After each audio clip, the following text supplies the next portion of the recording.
Broadcasting from the business capital of the world, this is the Podcast Business News Network. And we are back with Blair Douglas from Malachite Yoga. Excited to have our yoga therapist here and founder of the company based out of Denver, but she works with people all over the world. And we're here today to talk more about the classes, the therapy, and all that she has to offer. And by the way, I just pointed out if you're on the Zoom, she looks beautiful and this is amazing background. You said you're in Tucson? Yeah, so our secondary home, because a lot of my clients are virtual and my partner's been virtual well before COVID even started, we decided to start wintering down here because his background is in cycling as well. Okay. And it's a lot more pleasant to cycle without snow than with it. Beautiful. So we kind of go back and forth. Great. Well, great to have you back here. And for new time listeners, to tell us how we can reach you. Yeah, you can reach me anytime on my website, which is malachiteyoga.com. That's MALACHITE yoga.com. And you can just find my profile on there. And you can find my direct email and find my bio and all my other information, along with when I have offerings. I always offer 2 free 15-minute consultations to see if we're a good fit or if yoga therapy is a good fit for you and what you're looking for. Perfect. Well, thanks so much for being here. What did you want to share with us today about your work and, of course, helping others, which is what you do full time? Yeah. No, it's really great to be back. It's been a few weeks because I actually was pretty sick last week, which I haven't been sick in a long time. And a lot of that was due to just too much stuff was going on, right? So between having clients and traveling a whole lot. So it was a good reset last week of my system because the whole body was like, no more for a little while. And so it's one of those things. I talk to my clients about this a lot as well. From a yoga therapy approach, we're seeing people as a whole person. So yes, I was sick, and this is a much more acute situation than when you have a chronic situation going on. But part of why it probably was worse than it normally is for me is because I had layered on a bunch of other stressful tasks, managing other things, traveling, just the intermixing of all those things. My body finally was like, that is enough. And it was giving me my own signals, like that I was overriding. We all do this. This is not an uncommon thing. And just because I have the awareness of it doesn't mean I always like it. So I will sometimes then continue down said path. But one of the things I like to talk to my clients about too is figuring out what those signals are for you.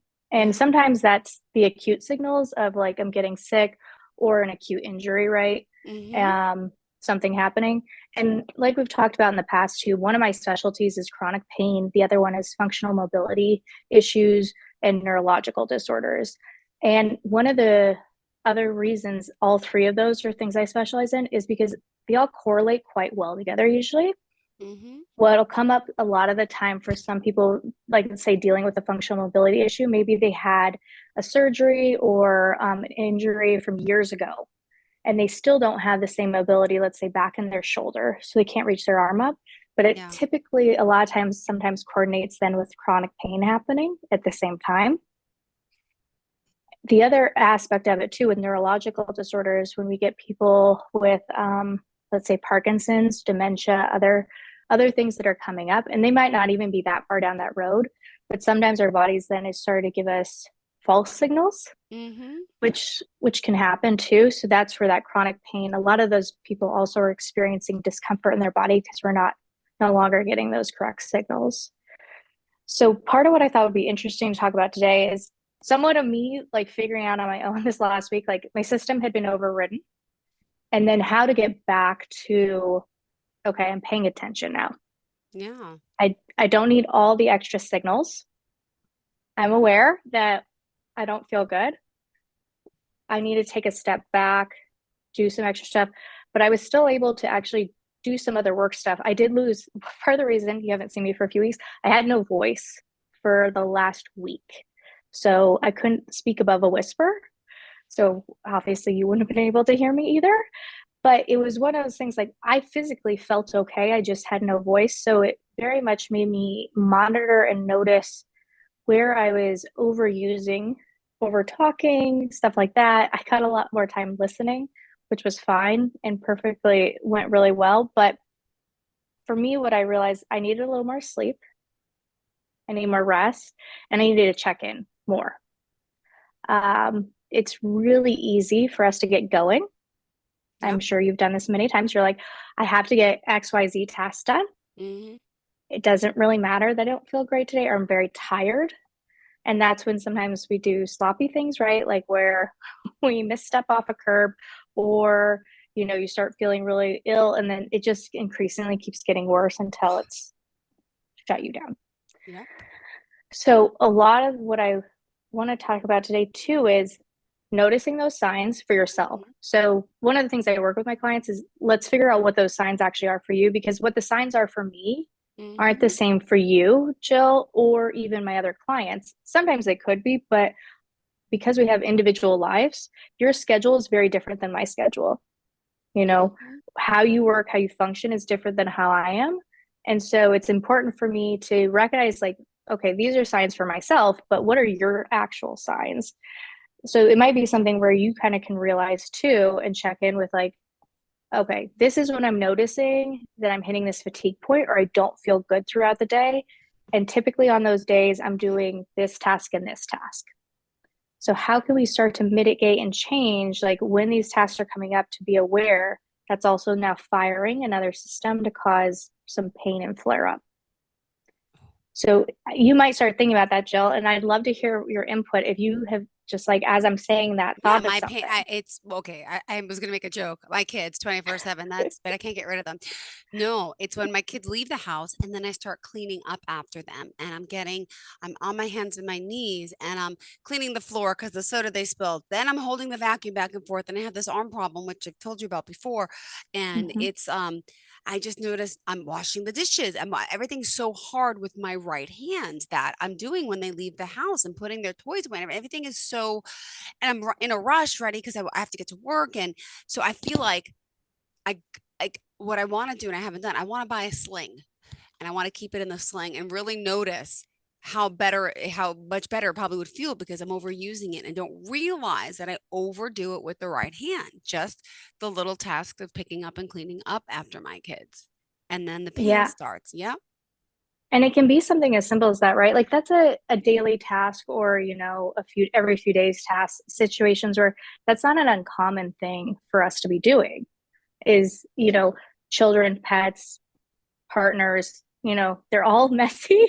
If you live with them, you are well aware that, like, a mess gets left behind. And if you're somebody who likes like a tidier house, you and I are very similar in that way. Like I will power clean everything. And I have to check in, like, what is my stance like? Like, how does my back Mm-hmm. actually feel? For me, it's more of a back thing, right? Like, what am I actually doing with my body positioning right now? Mm-hmm. And what could I be doing differently to actually support my body that I know would help improve how I feel after or even during, that thing, that signal is telling you, like, hey, pain is one of those, it's like an alarm system, right? It's not an indication of tissue damage or an accurate one by any means, but what it is saying is, like, hey, I'd like you to stop or modify or change. Yeah. It's telling us different things. And it's one of those situations where I know I've spoken of this before. If you're laying down in bed and you're having a ton of pain and you're in a situation where you can tell yourself, I feel completely safe right now, I'm not doing anything that I think can cause me any harm or damage. Those are some key points of, like, so why am I having pain right now? Yeah. So that's that re-remembering, because a lot of time we've equated for so long True. tissue damage must be occurring because I'm in pain. But then we're in Mm-hmm. situations where, like, that's obviously not happening. And by no means do I think right now, I mean, we're just like Yeah. chatting, right? Like I haven't done an intake with you or anything like that, Jill, but Mm-hmm. I don't think you're causing chronic pain, or I don't think you're causing Cross. tissue damage or anything along that line, but it's a reoccurring pain. Your body knows it. It knows that spot's getting fatigued. And it's like, hey, I would like you to stop doing that. And I'm going to keep sending these signals until you get the hint. So, how do we retrain the system Exactly. Yeah. to stop sending, like, it's not even just falsified signals, it's just over exaggerated signals. They're sending them way too soon. Information is going out, and you're like, we're not even Right. close to a spot where I need an alarm Mm-hmm. system right now. I Yeah. get it. So, I tell people too, I mean, I think that's a great idea too, just to try it for a day to see, like, okay, if I wear a sling, but we don't want to stop using our right hand. This is another really common one that I love talking to my clients about. They'll tell me stuff like, oh, well, I do these tasks because, it helps with strength training, or I'm like doing these things because, I want to stay mobile. And I'm like, that's totally fine. I also want you to stay mobile and very active, but that doesn't equate to like when we're doing these tasks Yeah. where we're already stressed out to continue down a healthy path for us in general. You can still get a good workout in, like by controlled and aware movement via like a gym or like an exercise class or something else. It doesn't need to come from you carrying 50-pound bags of feed or something like that across a lawn. Yeah. So, where do we check in and say, okay, I could still get a good fitness workout. It doesn't need to be in my work task that's also causing me this chronic pain stuff. Yeah. So, like, if you were my client, we'd start figuring out, okay, so we see these flare ups happening. Then what things can I give you? And it might be like an awareness check in, it might be a little meditation before and after with some journaling, just to start to figure out, like, where's the real trigger happening? Can I stop and pause in the middle? And part of that too for you is you're doing it in a time window. Like, you've already said, I'm going to get this done in this window. And that is hard to change for people. So that's where also when I come in, like any yoga therapist you're working with, we're trying to build it into your routine so you have those skills that you can pull from, but it's not like, okay, I need to go take 25 minutes to step away. Yoga therapy in that way is so brilliant, and we're trying to give you something that's a maintainable therapeutic system that you get to keep for the rest of your life. Like, you won't need us forever, but also it's not like you need to go step on a yoga mat. I mean, these are things you can do while washing dishes. So that's where it's really nice for me too, and seeing my clients and other stuff, is it's a constant ebb and flow of creating a system and a therapeutic practice for them at their home that's really about them and how they want to live and where they're trying to get some relief and keep living the life they want to be experiencing. Um, yeah, it's really fascinating, and I have clients that have very different things all happening, right? And I'll tell people too, I try, I don't have a lot of clients ever need to postpone or cancel. The rare occasion when I do, it's somebody has such a bad migraine they can't get on with me, or they're very sick. But sometimes what I will say, even if you're having pain or something else going on, a lot of times us getting on, usually by the time we get off, they feel better because they have an outlet to have somebody hear what's going on, support them in that, and then us come up with solutions to see how we can help start to mitigate. And it's not that I'm saying all of a sudden everything will be fine and you'll never have pain again in your life or a headache or, some mobility issue, but how can we improve upon the experience you're having? I Yeah, like it's this. I been, want to feel like, yeah, it yeah, sounds so, and for someone here sitting here in New York, and I'm like, yeah, this makes sense. And I don't wish, I need to start. I have to stop making excuses. I do, because the pain's got to stop. And you work with people like me time and time again who put it off, put it off. And what do they say after they start working with you? usually it's along the lines of like, I don't even know what I've been waiting for, or, I didn't even know this was an option. I didn't know Yeah. there was another way to mitigate this. Mm-hmm. Because a lot of people, it's just, the one thing I've told you many times, Jill, right? Like, yoga therapy is not an alternative medicine. Okay. Alternative medicine means you're walking away from your other Yeah. medicines, like normal doctors and stuff, and doing something completely different. That is not yoga therapy. The yoga therapy is really meant to be a complementary medicine. So, a complementary medicine meaning whoever you're seeing right now, you keep seeing them, and I'm always happy to interact with them, work with Yeah. them, because you should be seen as a whole person. And that means I might see you as a whole person, but I also am not a specialist in, like, let's say, carpal tunnel surgery. Mm-hmm. That's I specialize in chronic pain and understanding the neurological stuff happening, Yep. not in how they reconstructed somebody who had carpal tunnel syndrome and like, Got it. so you keep seeing those people. Mm-hmm. And that's the biggest difference is people just assumed, well, if I saw you, I just figured I wouldn't then see my PT, my psychotherapist, my other people, because I'd be seeing you. And I'm always like, no, no, you got to keep seeing everybody because you should get alternative opinions on stuff. Mm-hmm. And we're all going to take our own approach from the realm that we work from. So I will stay in my lane and I will tell you what I know. And they'll keep staying in their lane and tell you what they know. But it's so different from taking a yoga class. And that's the other thing is people just assume seeing a yoga therapist means I'm going to go take a 30-minute class and they're going to give me this practice I'm supposed to do at home for 30 minutes on my mat Mm-hmm. when it can be very far from that situation. But that's the other thing is like a lot of people, you have lives. It's not a lot of times when you're seeing, I see people at the end, like when they have hit the wall so hard, there is no other option. Yeah. Which is hard. And I'm grateful to have them come when they do, but it is one of those things. It's hard because it's like they've also then experienced a lot of other pain and discomfort that maybe we could have mitigated way sooner. But most of us are pretty stubborn. Just like even me, I will keep doing Yeah. until I can't do anymore. And I'm like, I Mm-hmm. have to see somebody Yeah. because we have lives. Like it's not, and by no means I'm like, sometimes I'll say to people, like, you don't just contact me and I'll give you a 15-minute consultation. And I will do that any day of the week, right? Like I always figure it out with people's schedules because there has to be a window in, but even that 15 minutes, like, oh, I'm going to schedule that. Yeah. Oh, yeah, I'm going to do that. It's hard, I do. You're right. And it's making that time. And I like what you said about not stopping all the other modalities because everything can help. You're right. Keep your doctors, keep your other modalities. Don't give up. You got to sometimes do a mix of a few to Mm-hmm. feel better. Yeah. Yeah. Yeah. And that's the other thing too. I tell people, you know, I want to hear what you're doing with your other doctors as well, if you're open with sharing with me, because that helps me understand what you guys have been working on. Mm-hmm. And then they can tell me, okay, yes, this actually has been really working well for me, or this isn't.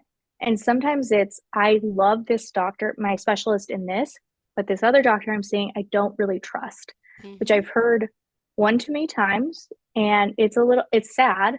And I understand it though. I've had moments where I'm like, I don't really trust this opinion of this Yeah. person because I feel like it's not in line with what I'm telling them because they're not Mm-hmm. hearing me. That's another person. So that's where too, like sometimes that's the rare occasion when I'll step in and say, you might want to ask them a few more questions, see if you can get information. If you still feel uncomfortable with that doctor or practitioner or whoever it is, it might be time to seek somebody else who specializes in that. If you want to keep seeing somebody for that, you should trust the people looking at you and Yeah. talking to you and helping support you. And that's where that like 15-minute consultation, or even when I'm seeing therapeutic clients, if at some point it comes to a awareness of like either me or them where it's like this doesn't feel like it's driving. And Mm-hmm. I've never had this actually happen. I've heard of other therapists having this happen. It's okay to split up with your yoga therapist. It's okay Yeah. to split up with your psychotherapist and find somebody new who does fit. Wow. Like I said, if somebody came to me and they were having really bad depression, Mm-hmm. I probably would outsource them to somebody who specializes in that, unless they were wanted just to come see me for chronic pain and that was something they had going on. But I might still refer them to somebody who I know maybe who specializes in both, Yeah. and they could get more bang for their buck in that moment because that's actually what would serve them better. So Mm-hmm. it's finding the therapist and the your team of people that you think can best support you and also are seeing you as a person and not just as another number on a chart or, like getting through their day. We all have those moments, but like you should trust that you're being seen each time. Yeah. Interesting. Remind us how we Yeah. reach you, by the way. Yeah, you can reach me anytime at malachiteyoga.com. That's MALACHITE yoga.com. And when you go through there, you'll find like my profile on there. You can find sessions. But like I said, always tell people, just go ahead and email me if you have questions. We can always touch base first so you can get more information before jumping in. Because I know, and Google about yoga therapy, go to the international website. You can see who is a certified yoga therapist. That's another thing, is we're overseen not by the US government, we're overseen by the International Society of Yoga Therapists. So we still go through testing and continuing education and stuff. We're just overseen by a different modality.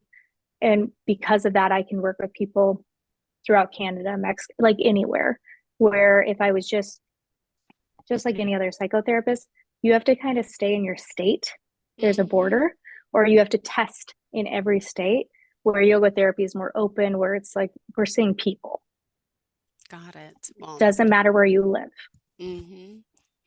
Hence what you're doing. And Malachite Yoga, again, you could be anywhere around the world working with some. Is there anything else you want to share for today's show that's important to our topic, or do you want to share some client experiences?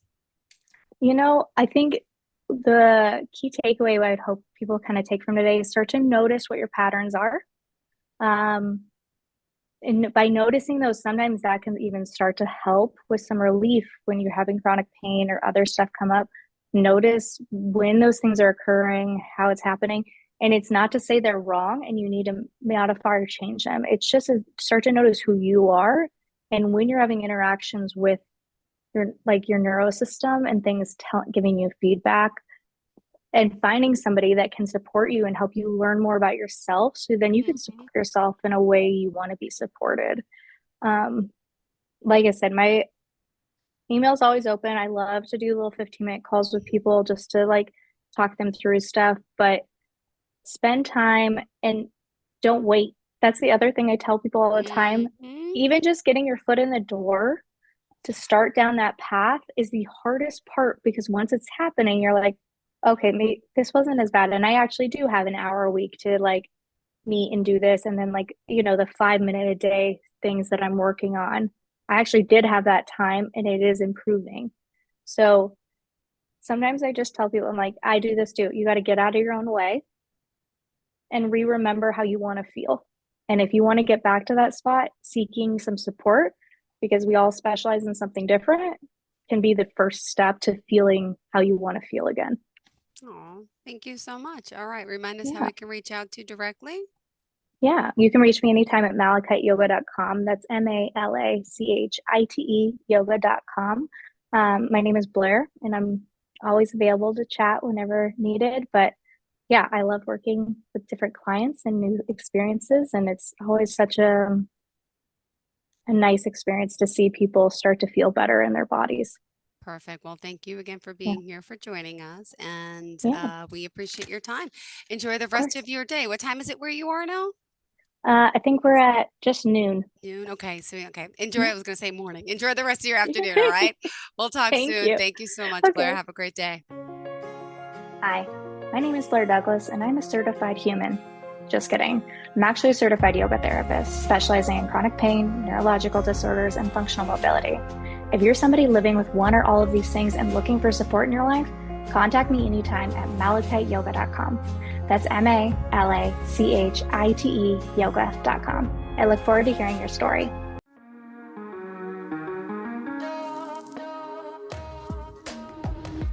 Broadcasting from the business capital of the world, this is the Podcast Business News Network. For nearly 2,000 severely injured veterans, everyday life has become filled with barriers.